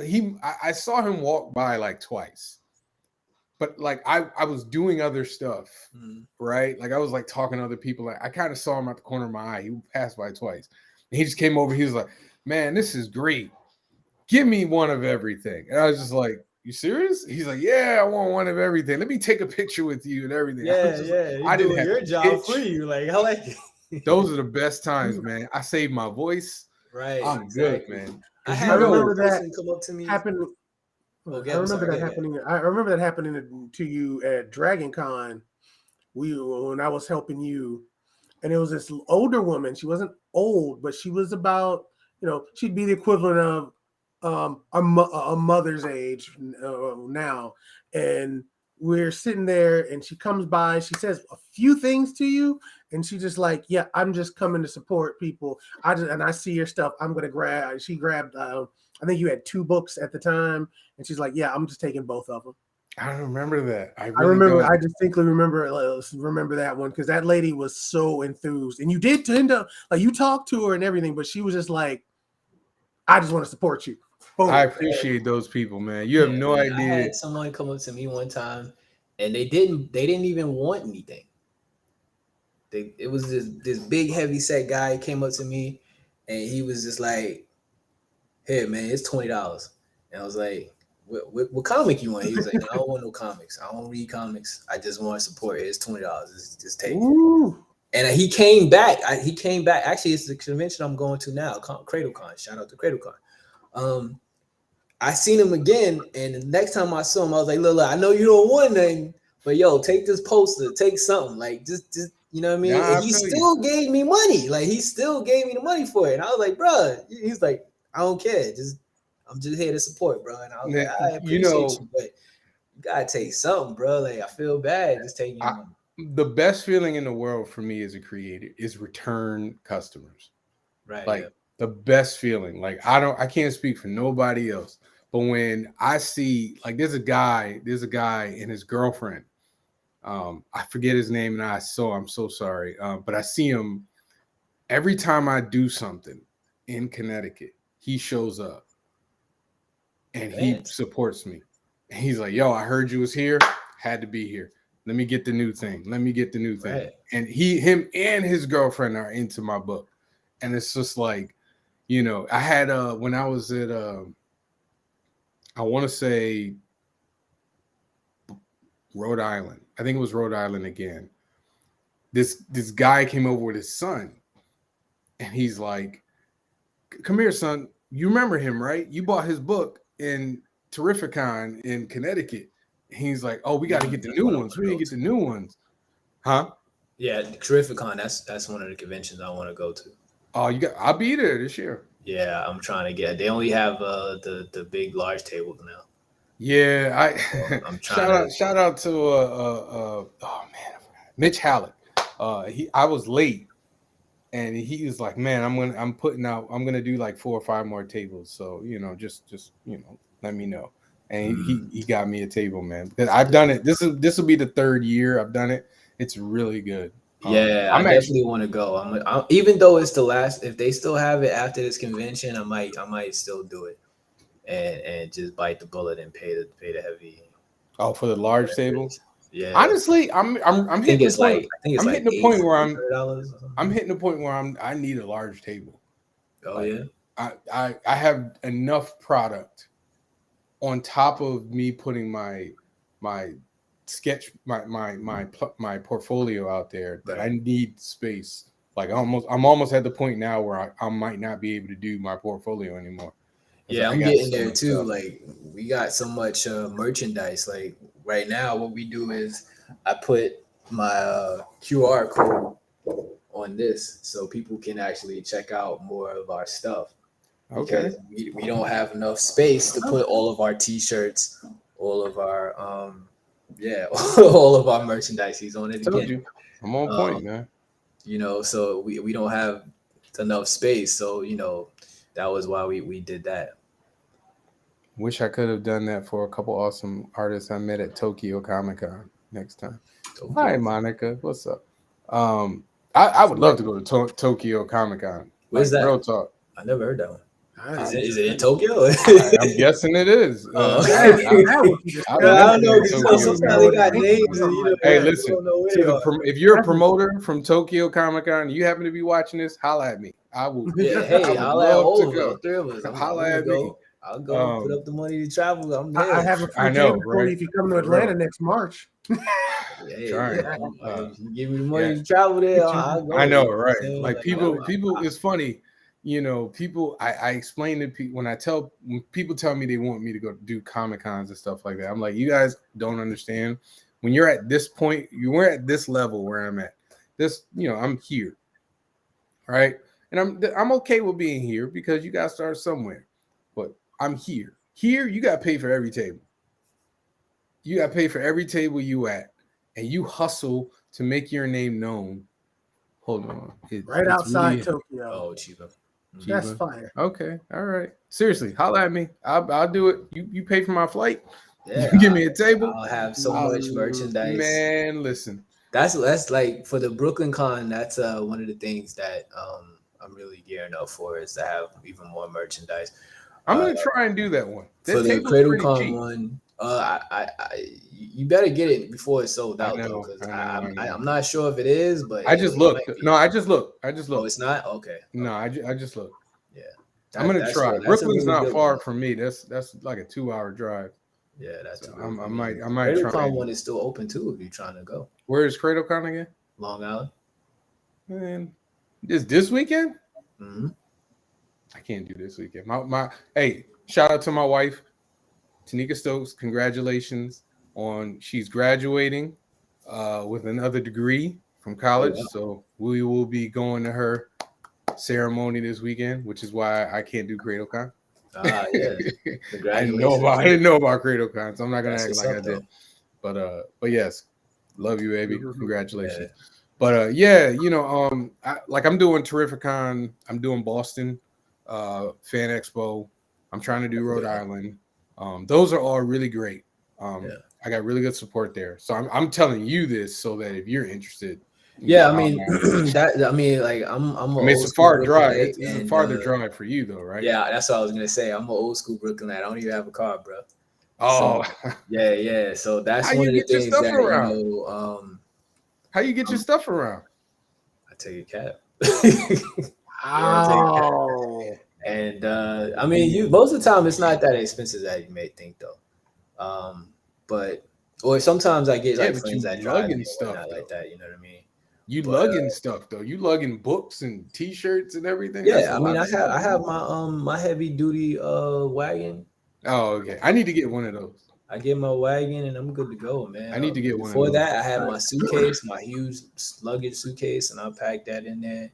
I mean, it was a little easier too when you got your brother. You know what I mean? This convention, I'm going by myself, but usually I got my brother, so you know that's an extra two hands, and so we good to go, and and we head out. Our goal, what we always say, is that we pack heavy, we leave light. There you go. You know Hey, what I mean? that's So that's what the we second always, most beautiful feeling that you right. can You get. know what I'm saying? You So leave way that's what light. we always say. It's Oh like, my hey goodness. man, it's kind of light Yeah, there. it's kinda light. I do that every time, man. I pick up my little suitcase that I carry myself. Oh man, this is light. This is nothing now. Yeah, I remember the first time we sold out everything. That was great. I haven't done that yet. We had like maybe 5-6 comics left, and we was like, man, we cleaned out. There's nothing there. Like, we was like, yeah, this is Yeah, good. man, that's We was like, we beautiful. knew we was doing the math in our head. Like, how much money did we? Oh yeah. mm. What's the farthest Comic-Con you guys have done? We've done New Jersey. Okay. Yeah, we've done New Jersey. Like I said, the Trificon one is one I've been always keeping my eye on, but I always end up forgetting because I forget because I'm doing so many other things. You know what I mean? I know got my calendar, man. I got my calendar, dude. Yeah, I got a calendar like, and Google. I I always put them forget, all man. in there, man. That's one what of I the don't things. know. That's one of the things that because before too, like I said, traveling aspect was something I always kept in mind. So I really didn't pay too much attention to those really far out ones. But like I was gonna say, in the summer, I'm definitely planning on getting my license, and I want to go to these ones that's like really out of state because I got a lot of family out of state, and some of them go to conventions and they're like, "Why you not here? You should be right here." And I'm like, Hey, I will be there, but I'm not going to pay, for that much money. I did Dragon Con. Dragon Con was great, man. That was I wanna go to this year. They're asking for Georgia that I really like. Yeah, that's Dragon Con. Oh no, it's not Dragon Con. It's called Georgia something Comic-Con or something like that. Oh, the Atlanta Comic-Con is here. They just put an Atlanta. Yeah, that I think maybe. When is that? When is that? That's in summertime. That's the summertime one. And then maybe I'll try and do July, late July or August. Maybe or early I'll try. August. Maybe I'll try and do that one. Hopefully, it's cheaper than the $500. I'm pretty sure it is. Con. There's so many of these popping up here lately. I'm surprised about here in Georgia. Let me ask you this question then. So, because you got, it sounds like you guys tend to do this, the same ones within the same areas. And I know, Javon, you've been expanding out. What would you do if you are someone who's trying to create an event and you're trying to draw people in? Because I got to throw a small event and I lucked up into people to come in, but I was sending things out to people with that when I ran into them at conventions, and very few people even got back with me, but the ones who did, they jumped on it. So I'm like, how do I reach out to people to get artists and to get vendors like you guys? Pay for them. Yeah, I mean that's a good question because we do get a lot of invites to people that are just starting events. But for me, I like to see how seriously you're taking it. So for me, it's like your whole presentation is important to me. You know what I mean? So it's like if you're giving me a business card, it don't have to be like the most fancy business card. I don't give a fuck.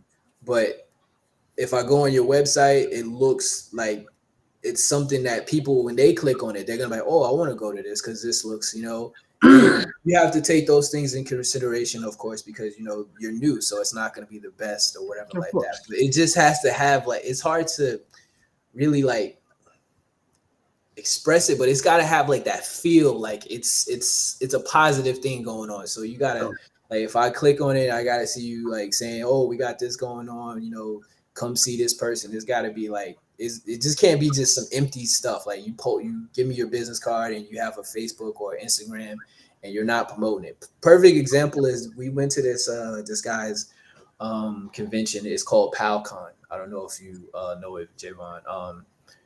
It's usually in Brooklyn. It started out in Brooklyn, but then it went to Jersey, and then it went to Brooklyn, and it went back to Jersey.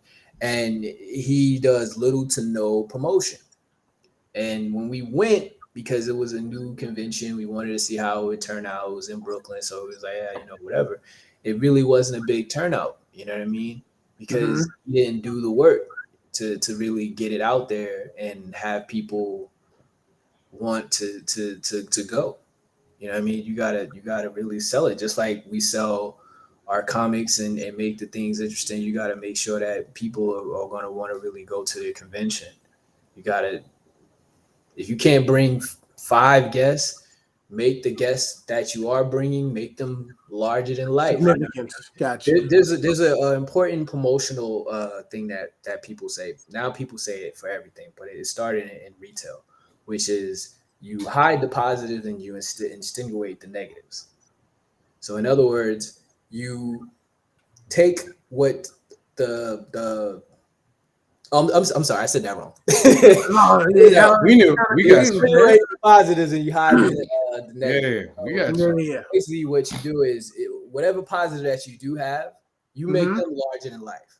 The negative, even if the negatives are more than the positives, you still make the positive look huge. So if you don't have a big venue, you just say, hey, we got a lot of people coming. We don't say how many. You just say, we got a lot of people coming. We got this guest. We got this guest. We got this guest. Always show something. Keep people's eyes on you. You know what I mean? I think that's one of the most important things that I've seen when it comes to new promoters, because I've seen some that are new and then they explode, like BrooklynCon. BrooklynCon has only been around for 3 years, but every year, the first year that they did it, it was huge. It was everywhere. Every time I went on Facebook, it was BrooklynCon. They didn't even show anything. They just had the thing that was saying BrooklynCon, and it had Big Papa playing in the background. Catches people's eye. You know what I mean? You don't have to show anything. Just say, hey, we got Georgia, you know, we got King Kong, whatever. And it's just playing. Every week, you see it. King Kong. And you just like, what is this? I see it. People going to click on it. You know what I mean? Keep things, play some music in the background, show a picture, show something, do whatever you have to do to make it in people's eyes and make them wonder what it is. You got to give them the protein. All right. Brought it back. Very good. So super important. We're not going to hold you too long because we know you're a busy man. But we like to do one thing before, you know, we end the show. For if you're not aware, I do the show Top 5 Live every week. For those that aren't aware, who are watching or will watch this, you know, we pick a topic and we all choose our top 5 of that project of that topic, and then we chop each other down in an entertaining way, but all in love. We don't chop each other down here, but I am interested in hearing, you know, the list that we come up with. So you are a writer, creator, and you are indie, you know, you create your own stuff, but I'm pretty sure you've had some ideas for things that you didn't create that you'd love to work on. So what is your top 5 list of properties that you would love to work on? And it could be anywhere, movies. Oh, TV, that's already done, not of your own. Already done. Okay, because I was about to tell you some stuff that I got coming up. No, we can get to that. We're going to get to that. No, it's fine. Just give me the top 5 properties you would love to work on. Yeah, no worries. So let's see. Okay,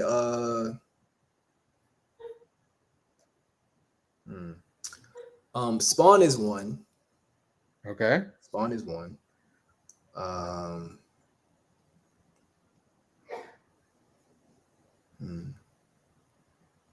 I'm trying to think of something that I haven't said before because I've got this question many times. So that's all right. No, go ahead, man. Because I didn't hear it. I haven't heard it. So okay.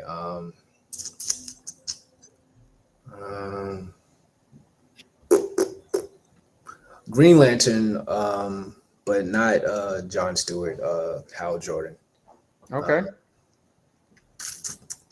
What else? Miles Morales, Spider-Man. Okay. Was that 3? That's 3. Okay.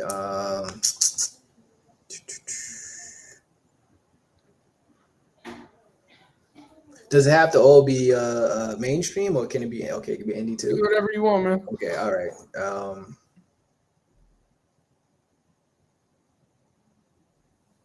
I would like to kind of. Nah, I ain't gonna say that one. Let me see. Let me think. Ghost Rider. Johnny Blaze. Okay. I always wanted to do kind of something different with him.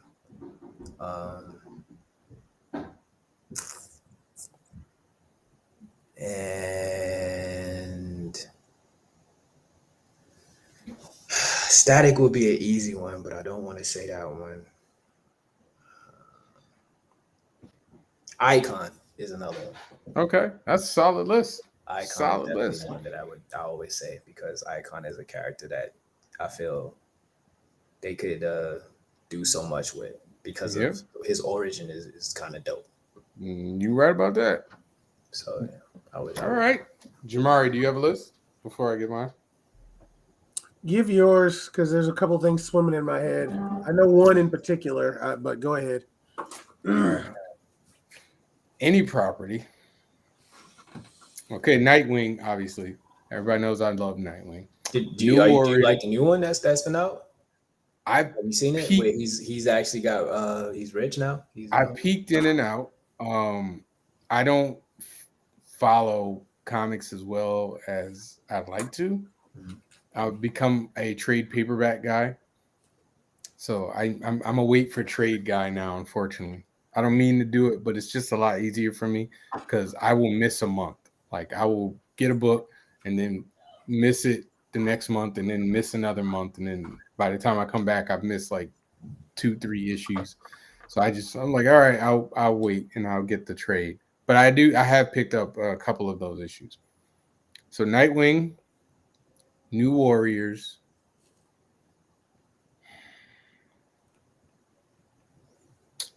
this is tough. This is an old one, but I could do some things with it. And y'all gonna laugh. That's okay. Action Jackson. That was a comic? No, I said any property. Shoot, I gotta redo mine then. I said any property, man. I said any property. Action man. Jackson. I would love to do something with Action Jackson.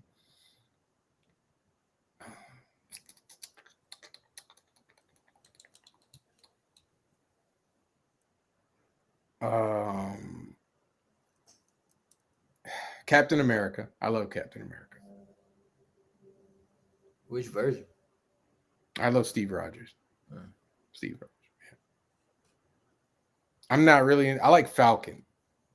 I don't like. Like not that Falcon? I no. I like Jim. Jim Wilson. No, what the hell's his name? Sam Wilson. Yeah, Sam. I like Sam Wilson. No, Jim Wilson is another character from The Incredible Hulk. I don't like Foul Cap. Sorry. That's 4, right? Yeah. Honestly, what I would love is to be able to write and direct a Superman movie.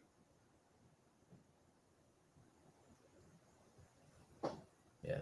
So I would like to I don't know if I would like to do the whole X-Men, but I would love to do a Cyclops version. Are you a Cyclops fan? I'm a huge Cyclops. That was actually one of the. You can come back on the show now. I did. You can come back on the show phone. now. That was the first drawing I did on my phone with Cyclops. I love Cyclops, man. Because I feel like in the movies, people have him as like this Boy Scout, and I'm like, bro, he's not a Boy Scout. They Hey, need to stop Jamar, doing that. you roll your eyes again about Cyclops. I'm gonna block hate you it. right now, man. Don't ever What? roll your eyes. I saw that. I saw that I eye roll. was into my list. I saw that eye I roll. saw him right. Thank I you. was See, into he my saw it list. too. I saw that Nah, eye I'm roll. saying I'm going with Jamari. I saw him writing. He was in deep thought with his writing, trying to come up with his file. All right, Jamar, you got your 5. Okay, I will say this because as time has gone on, I have amended my thoughts on Cyclops. It's the 90s cartoon Cyclops that I can't stand. But even then, he wasn't. I was a about Boy to say, Scout, even though. then, he was He was murking on that folks, dude. man. Like there was times when he I straight still up don't hooked like off him. on Wolverine just cause. Like he was like, "Yo, don't do that." Like there was times. He knows what he's talking about. This man knows what he's talking about. No, man. This man knows what he's talking about. He was just taking out Sentinels left and right. Word, like it was in the intro. He killed Yeah, like 4 I Sentinels know. in the intro. Wolverine took out 1. He was knocking. He was murking everybody. So Cyclops was A the lot of man. people like Cyclops has Gambit always been the in man. from the cartoon as well. But Gambit's a stalker, but man. Cyclops Gambit's toxic. He gets all of the bad girls. All the bad ones come to him. I'm going to say this. I like Gambit, I've said this. As a kid, I like Gambit, but now he gets on my nerves. I've said this about Cyclops a lot, and I maintain Cyclops should have been black. Maybe I would like him. He is the most militant of them. He's become super militant. He's very much like leave us alone, man. Like Cyclops should have been black.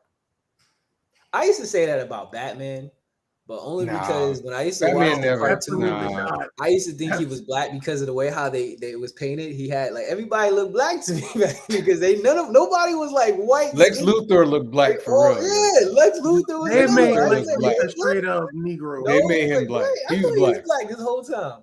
The first time I saw that cartoon, I was like, Lex Luthor black? He sure enough sounds like a black man. I thought it too. Even though I know he's voiced by a white man. I could have swore, you couldn't tell me nothing. They drew that man with big lips and a bald head and a wide nose. And I was like, that's a black man. I don't care what you tell me. Now, they pulled back on it as the seasons went on. Yeah, his lips got thinner and thinner, and his nose got narrower and narrower. But go ahead, Jamari. Go ahead. Give your list. So I have always loved this property for whatever reason, but I love Cloak and Dagger. So those characters I've always enjoyed and then a young adult series that I love and don't feel like it gets enough praise. Children of Blood and Bone. That universe is so good. Yeah, I can't wait to see the was it TV show? I think so they're doing a TV show now. I knew they had rights for a movie.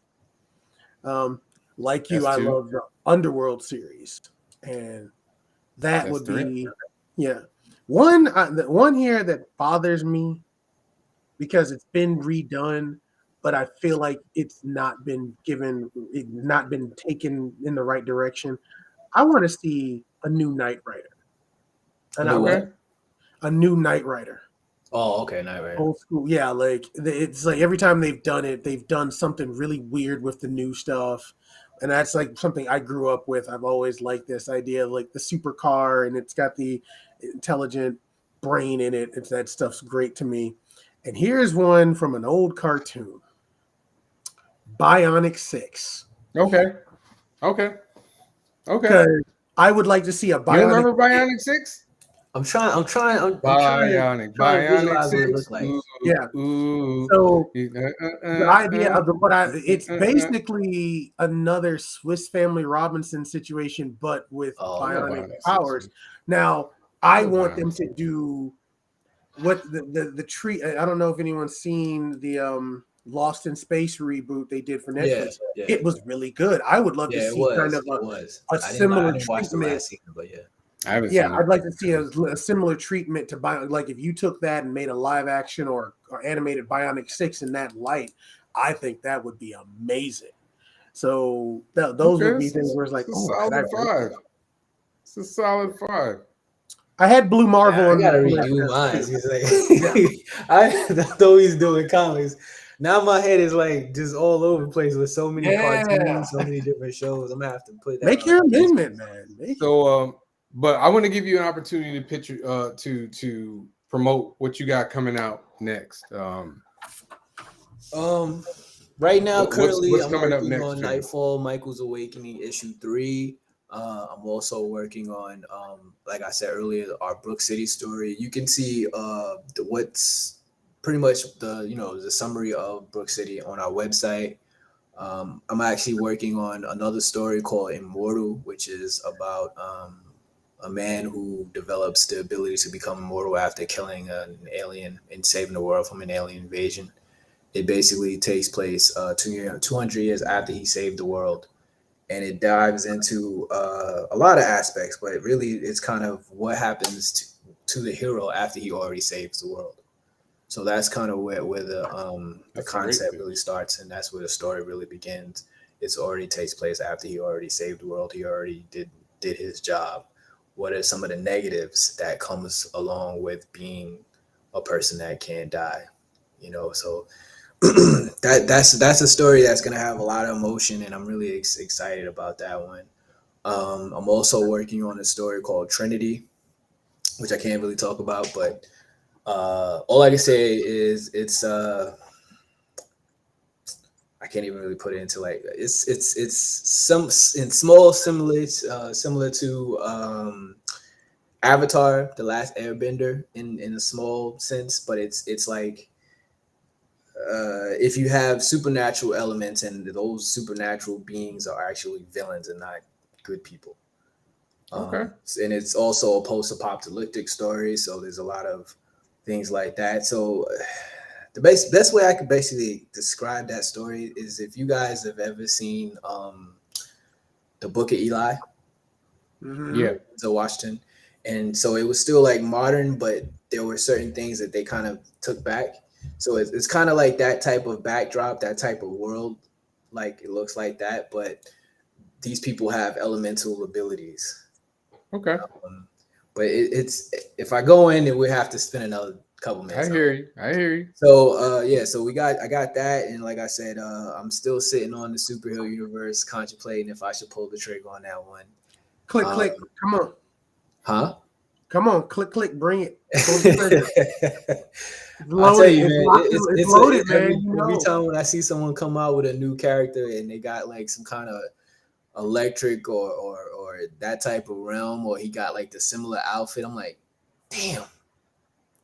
Now they gonna say I stole his stuff, like, and it hurts because I don't want to ever be someone say that I stole their anything. You know what I mean? One time when I was doing my Kickstarter short story, I was looking at like some kind of references, because sometimes when I'm drawing, I get references for certain things, and I went on Google and I just was searching through like different group designs of posters and things, and I found like this really cool one, and I come to find out because I remember when me and my brother, he sent me some, I saw some, and he sent it to me, and I remember looking at it and going, I remember this from somewhere, but I couldn't find it because it wasn't like a clear picture. It was like an old, like the resolution wasn't really clear, and I was like, man, I know I seen this somewhere, but I couldn't remember where. So I was drawing my thing, and then the guy came to me and was like, hey, this is my thing. And I was like, nah, this is my characters. And he was like, yeah, but it's similar to the thing that you have. And I was like, oh. So I redid the whole thing. And, like that was, I don't want to be known for taking someone's idea or anything like that. So I even sent him the message. I sent him like the new version of what I was doing. I was like, yo, is this cool? Because I don't want to take none of yours. I don't want to go out, start and say that. So I sent him like a couple messages to make sure that we was cool. You know what I mean? Because that's not my style. I don't ever want to steal from anybody or people thinking I'm doing that. Nah, you good. So yeah, so every time when I see someone with a story, man, and it's got like the artwork or something similar to mine, I'm like, damn, I need to bring it out. But yeah, I got my convention coming out this weekend, CradleCon, in Long Island. Definitely come check me out. We got all of our comics. We got our new variant covers, which I'm excited about. We got our new posters. which I'm also excited about. All of these things we got coming up. So yeah, man, definitely come check us out. We'll be at Brooklyn Con next month as well. So yeah, man, just follow me on my website. You can see all of our socials, so you can follow us everywhere, wherever we want to be, and keep you updated. All right. Well, thank you for coming on. We appreciated this. Let's give the round of applause. Dwayne Robinson Jr. as well. We appreciate you for coming on, and for everyone else, as always, I'm gonna say it again. I got my Kickstarter out there for Strong. Go ahead, go on to the Kickstarter on the link below, right there, and get in on the ground floor. It begins 5/23/22. I'm probably gonna do like an all-day thing where I'm online and I'm talking. I would listen. I only have a limit, not a limit. I have a goal of 2,500. Okay, I should be able to get that in a day, y'all. Like I'm hoping y'all can help me out. We can get that in one day. But yes, Strong. It's you're gonna love the story. I promise you. It's a very, very good story. The art, it's probably some of the best that I've put out since. But thank you once again, Dwayne. You can come on anytime. And as always, everyone, y'all have a great weekend and see you later. Deuces.